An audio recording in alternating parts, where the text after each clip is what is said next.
Well, I'm assuming that stuff probably wasn't supposed to be in there. Oh. Yep.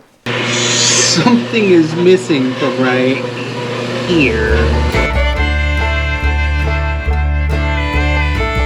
All right, we're back at it today. Plan for today is finish up the bleed on the brakes, get that dialed in, do a test cycle with the car on the jack stands and check transmission, see whether we're getting all forward gears. Hopefully at that point we'll be ready to do a little prep work for the grab handle on Saturday, I believe. So let's get after it.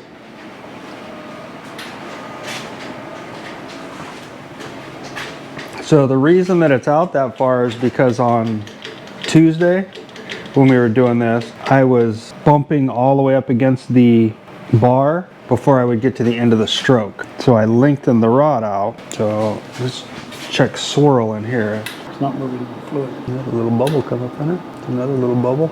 Another bubble. I think part of the problem is we have so many P-traps in the system. There's more bubbles. We're just not getting the big air push back out of it every time. It's going to take a while to get it all sealed up.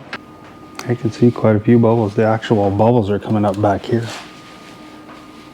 We can just start the car and put it in gear. Let the rotors push the pistons back out. Sounds like we've been to Taco Bell. Set the hood off so it doesn't rattle like crazy.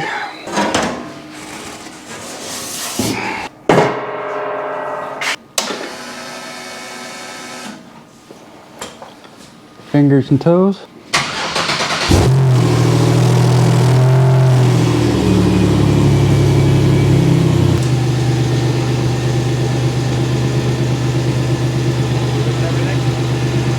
Add oil.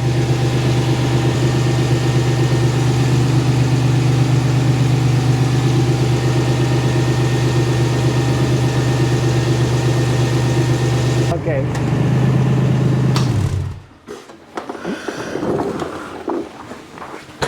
Start to get happier once it got fluid? Yeah, we let it cool for a little bit and then we recheck the fluid on it. And we can vacuum the fluid down to it. Use the same technique instead of, we'll just push the brake pedal down and vacuum it, see if that changes it. I don't know what the characteristics of this master cylinder are. We should be able to get some sort of fluid movement.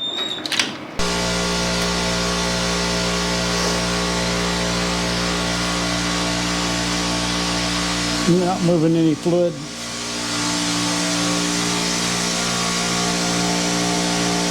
That should move fluid. Oh, now it started. Easy to keep in. You got a bunch of fluid that trip. Okay. We need to check the reservoir so we don't keep...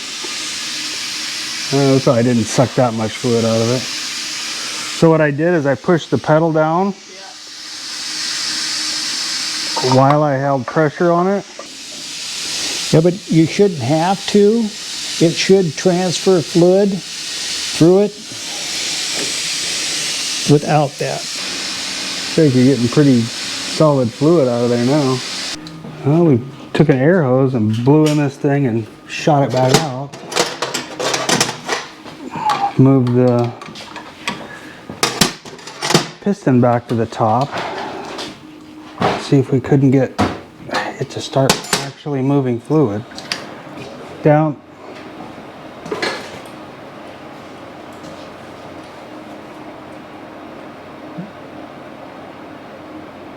Asked Tyler if he wanted a little physics lesson.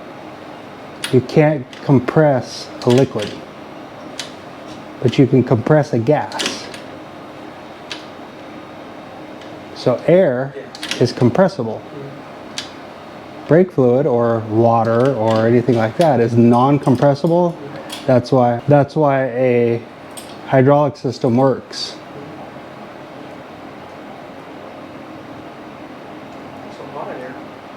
If you get air in a hydraulic system, the It just becomes a shock absorber. Yeah, basically. This doesn't have a return spring on it. It never. It does. Yeah, but it's not enough return spring to do anything.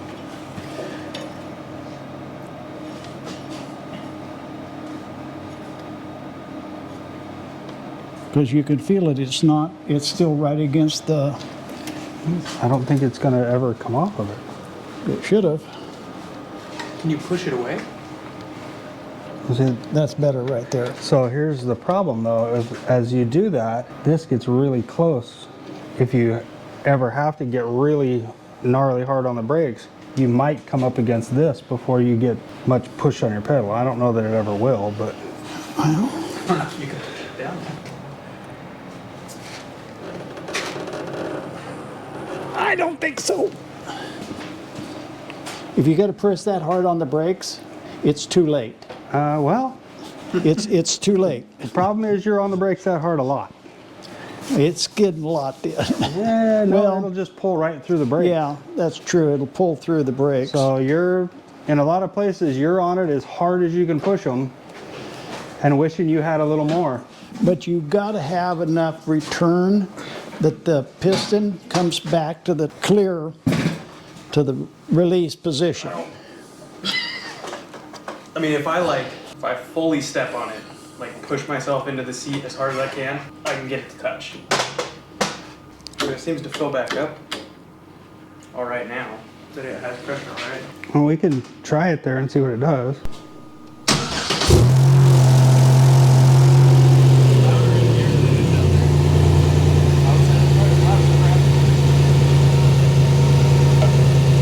Okay, put your foot on the brake. Now put it one click down.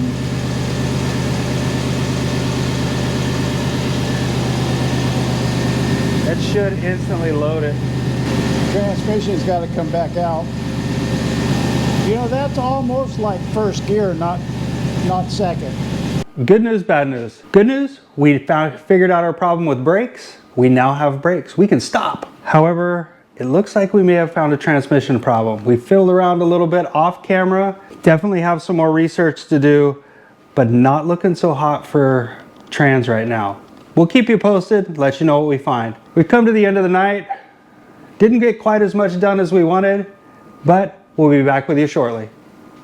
So I'm gonna adjust the front band. I did a bunch of research to try to figure out what might be causing our issue. And what I've come up with is very possible that the bands are just out of adjustment. So there's a bunch of information out there that the problem we're having very well could be that the bands are just out of adjustment. So I'm gonna go through and do the front band because it's an external. You can actually get to it without tearing the pan and stuff off of it.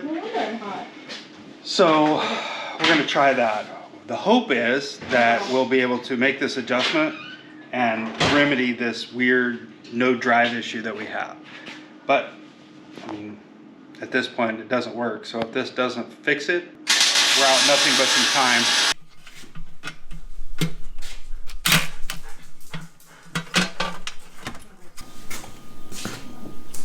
Well, I'm assuming that stuff probably wasn't supposed to be in there. Where was that? Just laying in the pan? There's two of them. There's two of them. Where's the other one? Do you have it? I don't have it. Must still be in there.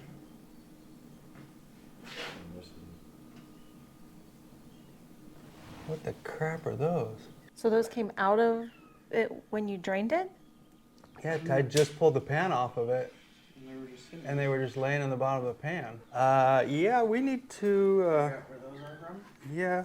Where do you want this? I'm gonna abandon your mom here for just a second and stick my head up under here, because I think that those are out of the valve, two of the bolts that hold the valve body in. Yep, right there and there. You know what those are? The band? They're the ones that are supposed to hold the filter in. The filter's not in here. So Who should have, I mean, when should the filter have been put in? there should be I think Devin put the pan on this thing. You even had the pan off of it? No. That explains why it doesn't work. because they can't scavenge oil. So you don't have a filter for it? There should have been, with this pan, it should have had a spacer that went underneath the filter. It's called Evan. Let's call Devin. That's going to be fun. You got a spot you want these for nowsies? Over there. Put them on top of my toolbox for right now. Hey, I got a question for you. When you put my pan on my trans, do you still have my extension block and filter?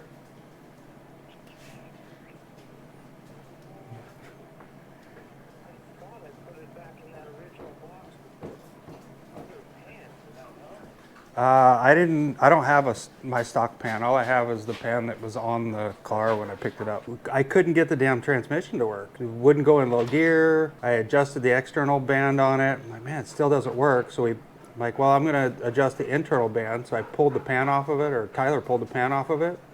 There's no filter or riser block in it. All right, sounds good. All right. What did he say? He said,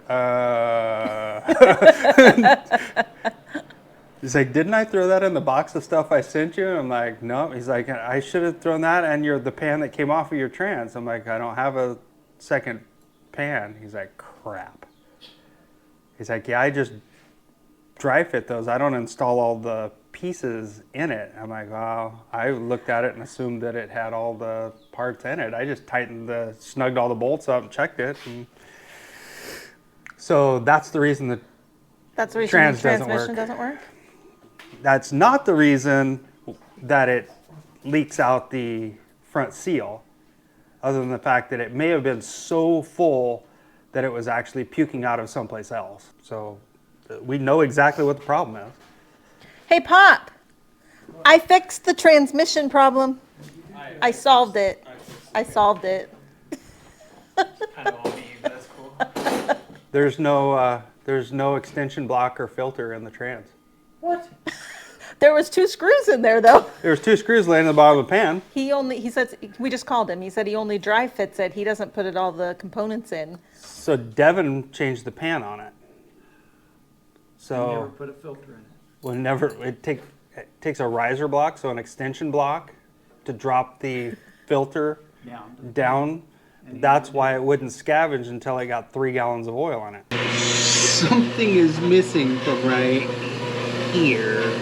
Should be a filter and a riser block for the deeper pan. Right there. So we had Tyler pull the pan off of this thing, and he was very concerned because there was 2 bolts randomly just laying in the bottom of the pan, which scared the crap out of me. So I immediately jumped down here and looked underneath to see which one of these bolts was not installed, and it appears the problem was not Paul's rebuild. It appears that the problem was actually when Devin fit the pan on the car to build the chassis around it, he didn't put the riser block and filter in the trans. I guess partly on me. I didn't pull the pan off the trans to check it because it was already in the car. He had to put 3 gallons of oil in this thing in order to get it to scavenge oil. And the reason is no filter, no riser block. That thing sticks down about that far, which causes it to be really close to the bottom of the pan and scavenge the oil out of it. What would happen is every time we would put it in gear, it would suck the oil up into the valve body and the solenoids, and level would come down in the pan. As soon as the level came down in the pan, it would stop functioning correctly, wouldn't shift right.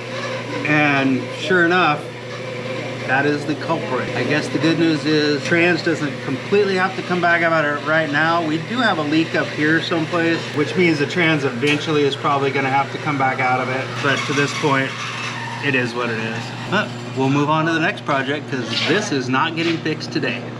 Thanks for watching, and we'll catch you on the next one.